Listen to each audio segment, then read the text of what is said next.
Hi, I'm Meghana. I'm Sahana, and this is Shumfrey, our co-host and co-producer. Today we're going to be talking about the book Infinite Vision. This book is by Pavithra K, Mehta and Suchitra Shenoy. It details the life of Dr. Govindappa Venkataswamy, or called Dr. V. Dr. V is so important because he created the Aravind clinic in India. This clinic went on to help over 32 million people with vision problems and eye surgery.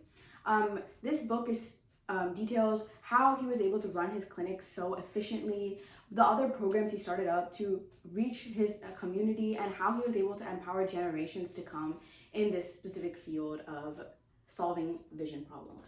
So something that I find really interesting about the book and about Dr. V's methodologies is that it's about the way he tackles problems. So a lot of this book discusses the specific problems that he faced when trying to operate his eye clinic and the solutions he came up with, which were oftentimes unconventional or typically frowned upon.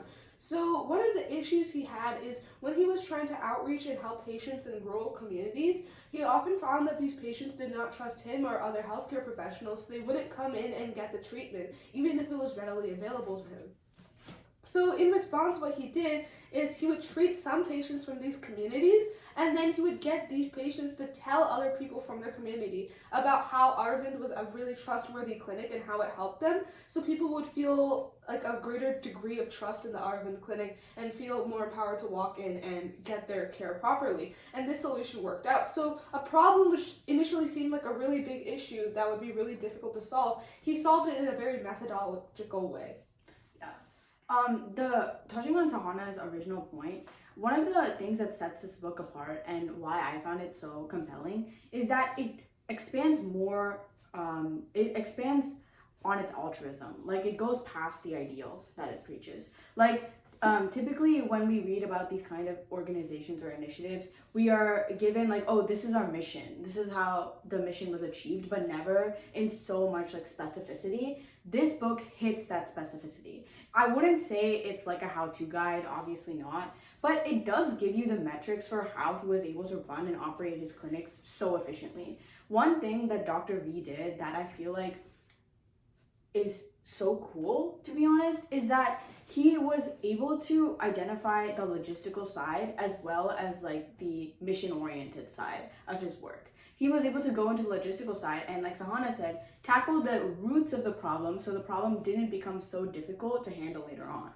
Yeah, so another specific thing he did pertaining to what Meghana was saying, which was kind of unconventional but really did address the problem in a really methodological way, was that he found that treatment often took too long. So getting the patient through the entire process from diagnosis to the actual surgery to the aftercare of the surgery, that entire process took too long. So what he did is he kind of assembly lined it, right? So he got different people to do each part of the process so it could be done as efficiently as possible. And this is something that's really unconventional. A lot of people believe oh yeah, there should be one medical professional taking you through all the stages. But he kind of overturned that way of thinking because his goal was always, hey, we need to reach as many patients as possible, and he found a really practical way to achieve that goal. He didn't just leave it at idealism.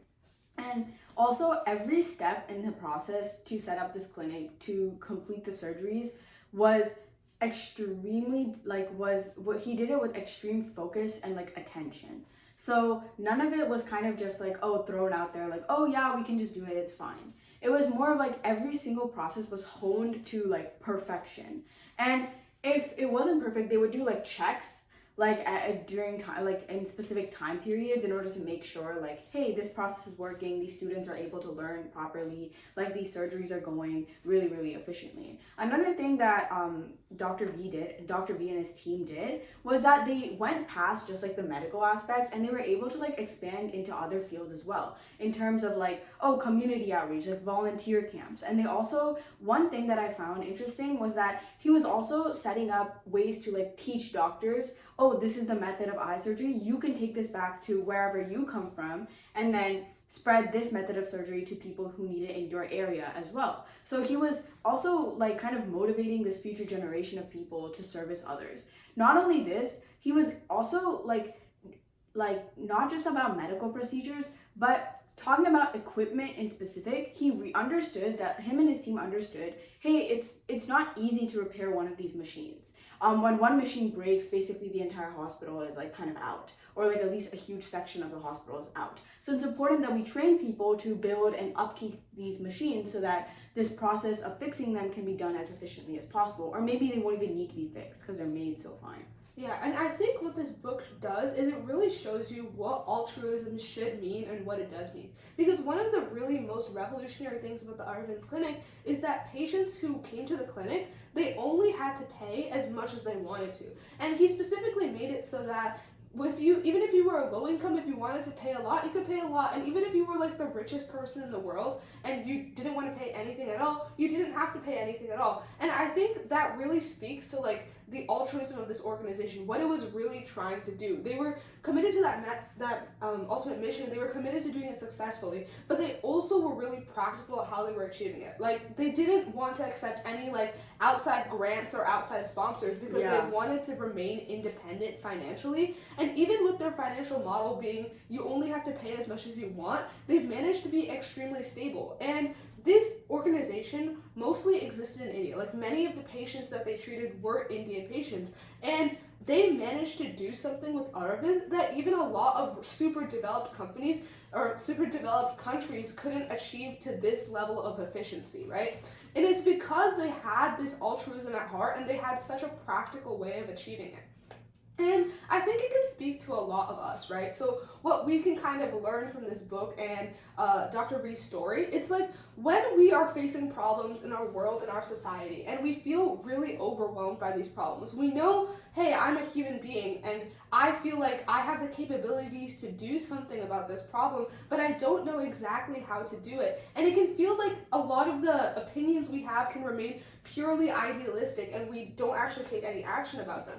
And Dr. V tells us how we address this kind of scenario through his actions. He says, you take the problem, which is really big, and you just break it down into a bunch of small parts, and you solve one small problem, and you solve the next small problem, and you solve the next small problem, and soon enough, you will have something that functions and operates and actually helps people. Yeah, the way he thinks is like, okay, this is the main issue. All right, what's wrong with that? All right, going to the smaller issue. All right, how can we fix this? Okay, going to that next issue. How can we fix that? It's kind of like, how do we narrow down to the absolute base issue and then build up from there? And often the base issue is something that's not even super related to the top one, but you have to start there to even climb up. Mm-hmm. The fact of the matter is, so many people in our world want to take action, but they don't know how. And I honestly think that reading this book is a great way to see how you can take action, because it's really just starts at the base level at something so small for you to build up to monumental change. And changing over 32 million lives is that monumental change.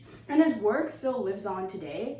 Like, in so many, not even in just India, in so many different countries, people have actually adopted his model of this clinic and have set up similar clinics in all of these areas. So his work is still living on today in scope and practice. Yeah, so I would advise you to be inspired by Dr. V, be inspired by his accomplishments and seeing how you can make a change in your community, in your society. And I would also highly, highly recommend reading this book for yourself to see exactly how he did his model, exactly how many people he affected, and how he did what he did in way more detail than we've been able to discuss in this video. Exactly. This is the perfect book for how to combine practicality and innovation in a way that can help people serve their community. It's like, regardless of whether you want to go into like medicine or not, it's just an amazing book to read.